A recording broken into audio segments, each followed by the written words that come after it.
She's not falling for you. She's falling for a character, one you didn't even know you were auditioning for. And the worst part? You probably think it's love. Carl Jung warned us. He said when a woman is possessed by her unconscious masculine archetype, the animus, she doesn't see men for who they are. She sees them as reflections of the fantasy she's crafted inside her psyche.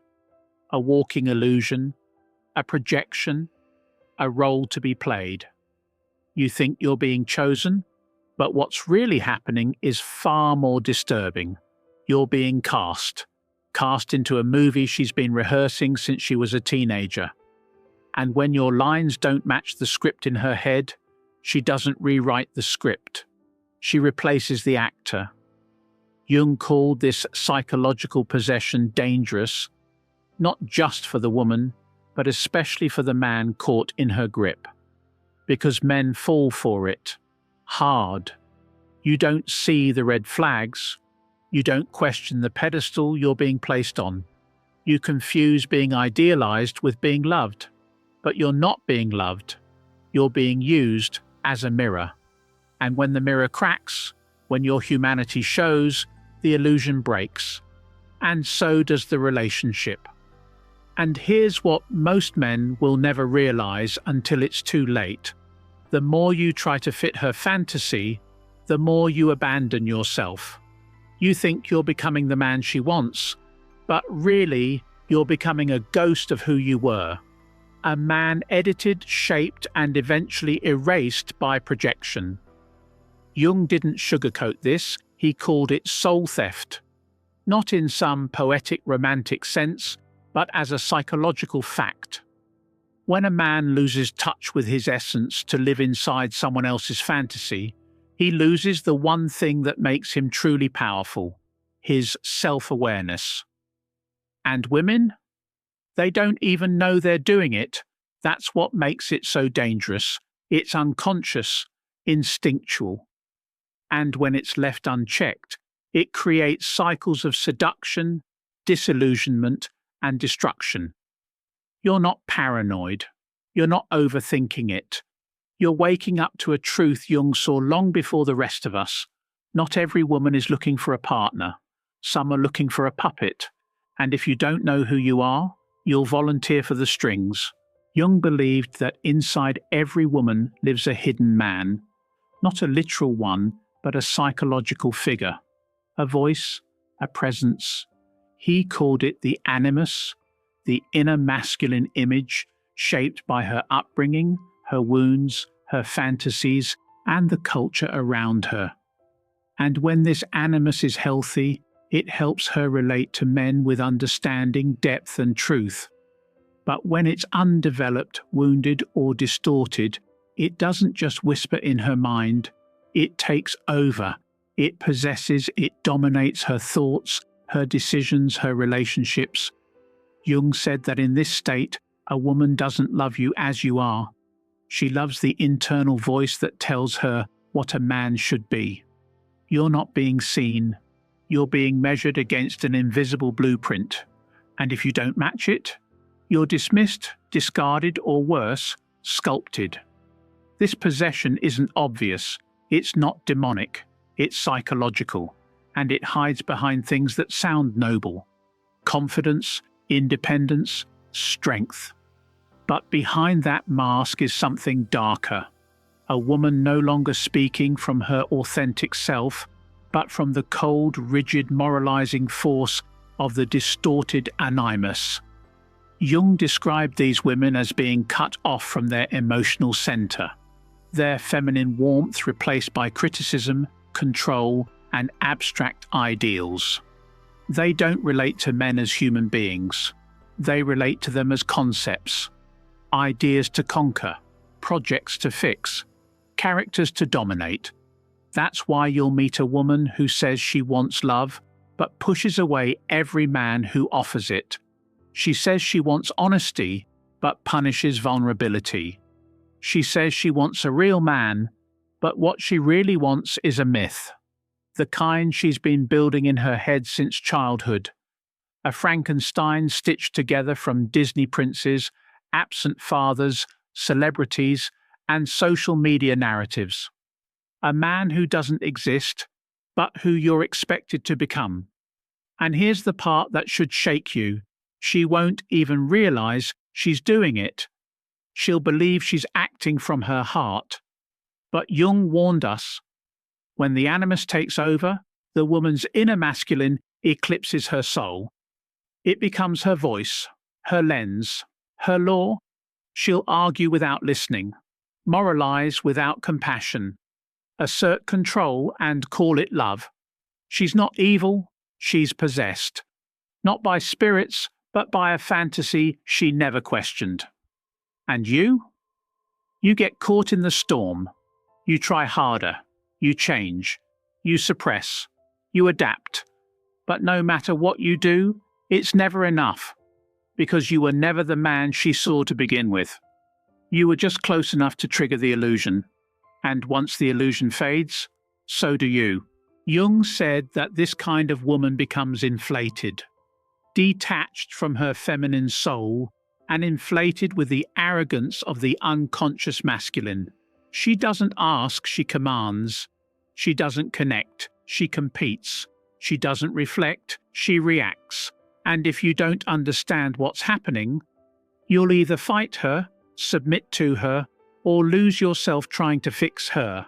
But none of those paths lead to freedom. Because this isn't about her. It's about your awareness, your inner clarity, your refusal to be shaped by someone else's unresolved shadow. You've seen it happen. The man who's loyal, kind and steady gets overlooked. Meanwhile, the one who's cold, distant or even reckless becomes an obsession. It doesn't make sense on the surface, but Jung explained exactly why it happens. When a woman is ruled by her distorted animus, her inner masculine is no longer grounded in truth. It craves intensity, challenge and illusion. So instead of being drawn to a man who offers real connection, she's magnetized by the man who fits the drama of her fantasy.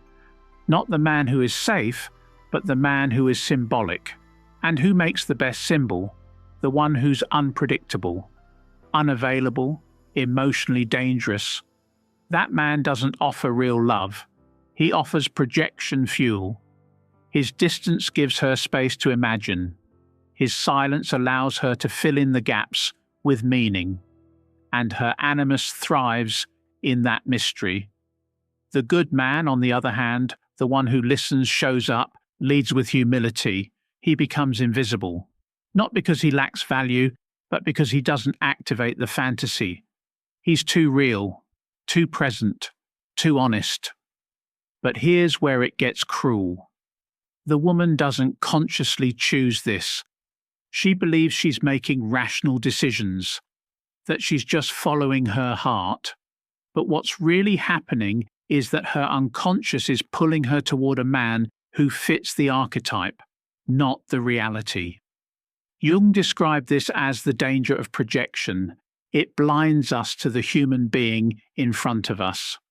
The woman sees the rebel, the hero, the savior, not the flawed, wounded, perhaps toxic man behind the mask.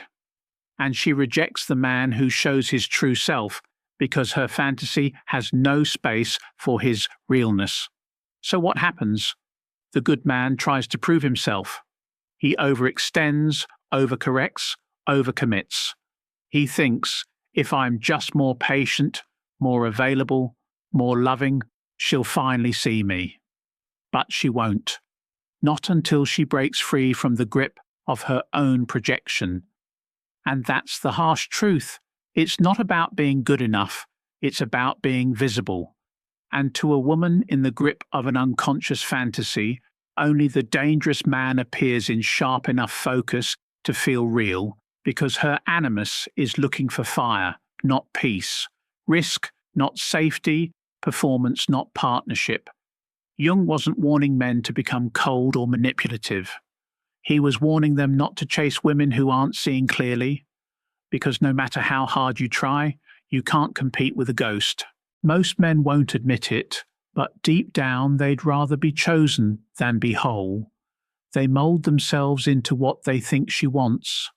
They stay silent when they disagree. They suppress their instincts, hide their edges, blur their boundaries, all for the fragile comfort of being accepted. And they call it love. But Jung had a different word for it: self-betrayal. Every time you adjust your truth to stay desirable, you chip away at your identity. You become less of a man and more of a mirror, reflecting what she wants to see, instead of standing as who you really are. And at first it works. You get praised, you get affection, you feel chosen, but it never lasts, because the very things you sacrifice to be loved, your confidence, your clarity, your backbone, are the same things that made you attractive in the first place. She doesn't lose interest because you changed. She loses interest because you disappeared.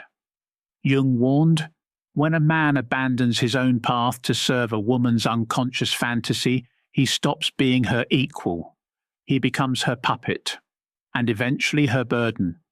And the tragedy? Most men don't even realize they're wearing a mask until it's already cracked, and the person looking back at them in the mirror is a stranger. There's only one way out: individuation.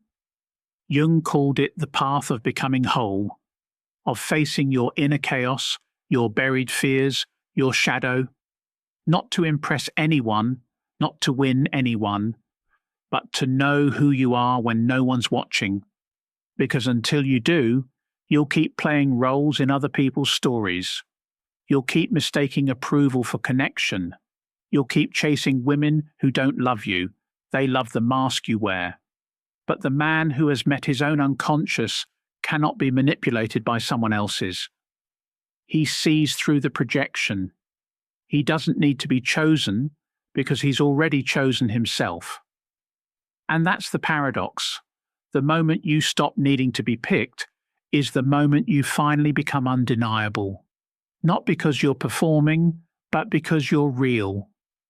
Individuation isn't glamorous. It's not easy. But it's the only path that leads to freedom. You don't become a man by being loved. You become a man by being whole.